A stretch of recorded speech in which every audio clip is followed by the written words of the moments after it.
Vaata. Ukraina muutis järsult oma rünnakutaktikat Venemaa vastu ja püstitas omaenda rünnakute arvu rekordi. Ukraina relvajõud kasutasid möödunud nädalal 26 kaugmaa tiibraketti Flamingo ja peaaegu 8500 drooni. Ja need on vaid venelaste ametlikud andmed. Tegelikult võib droone ja rakette olla veelgi rohkem. Lisaks näib, et Wildbergsi hooaeg on ametlikult läbi. Venemaal rünnati täna öösel esmakordselt Ozoni ettevõtte ladu.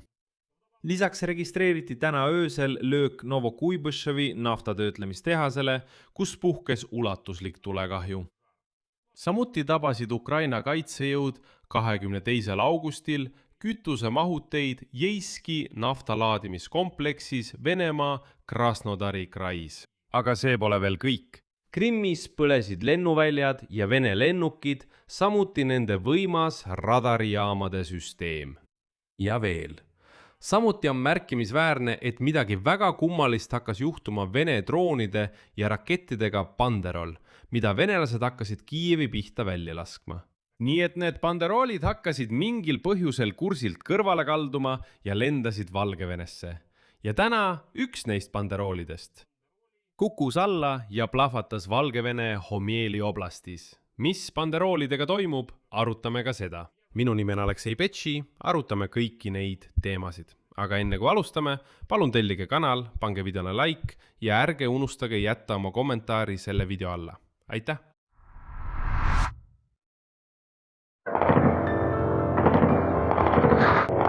Aga millal ta hakkab laskuma?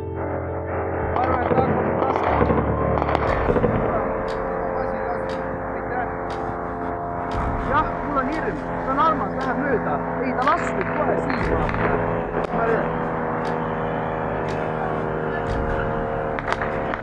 On küll. 1, 2, 3. Ei, lendas Novakisse.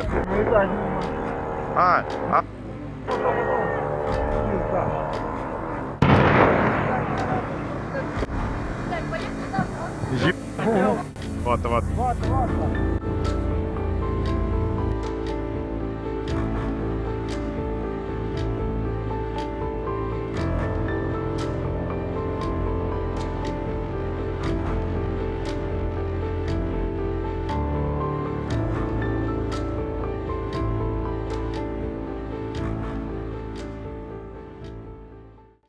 Nii et Wildbergsi hooaeg on ilmselt ametlikult läbi.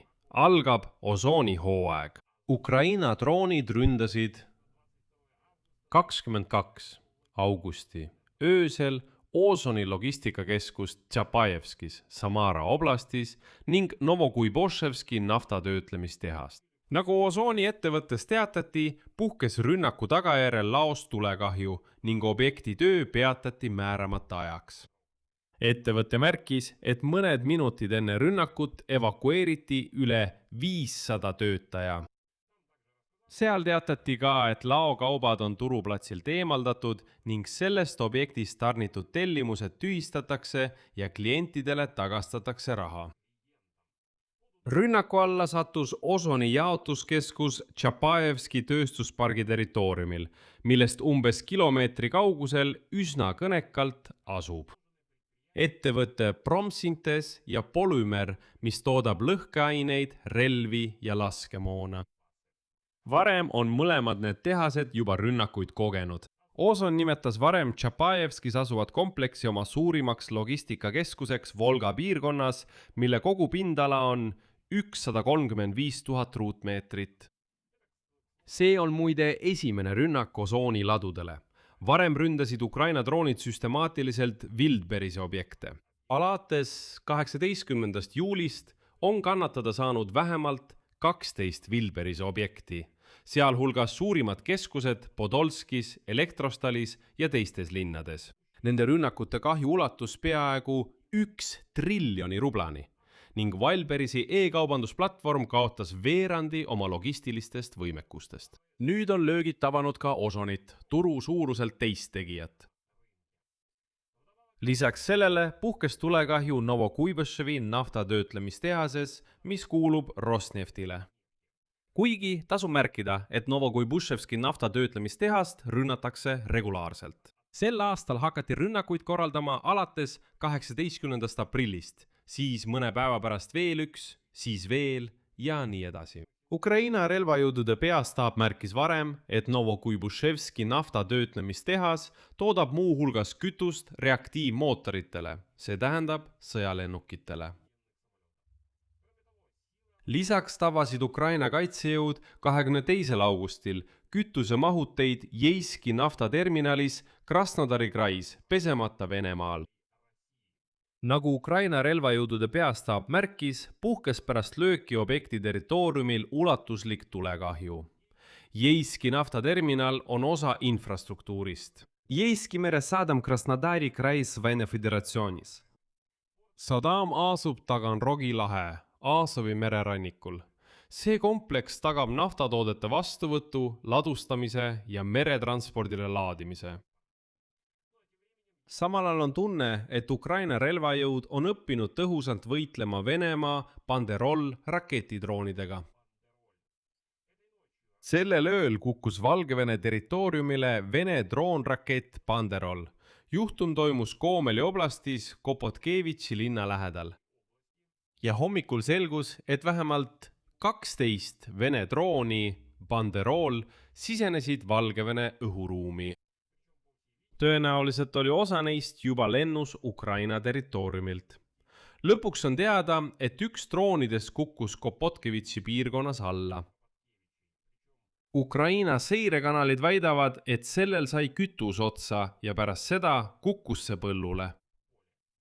Seetõttu võin eeldada, et Ukraina elektroonilise sõjapidamise vahendid võivad nüüd neid Banderole suunata endale ohututesse piirkondadesse.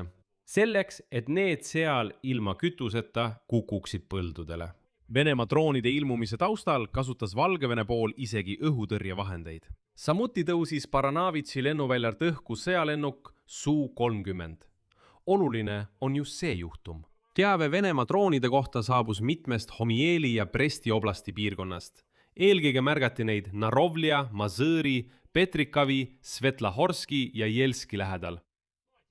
Samal ajal püstitas Ukraina oma rekordi Venemaa pihta lastud rakettide ja droonide arvus.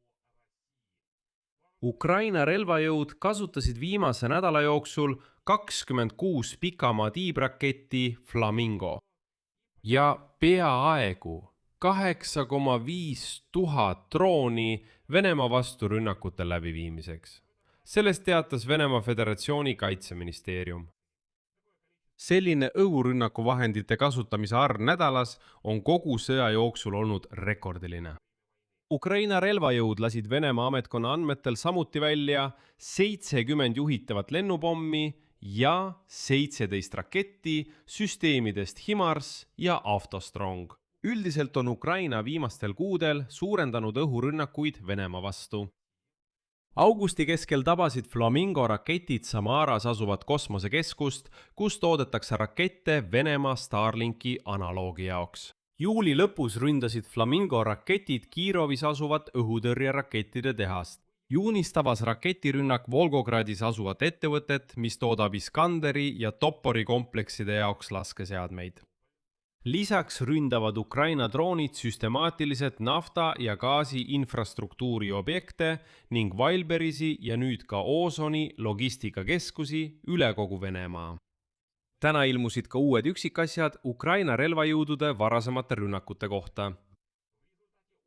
Primorsk-Ahtarski lennuvälja rünnaku tagajärjel Krasnodari krais Venemaal said kahjustada mobiilne radarijaam Niobi ja 18 droonide hoiustamiseks mõeldud laohoonet. Sellest teatas Ukraina relvajõudude peastaap, viidates 20. augustil toimunud löögi täiendavale analüüsile.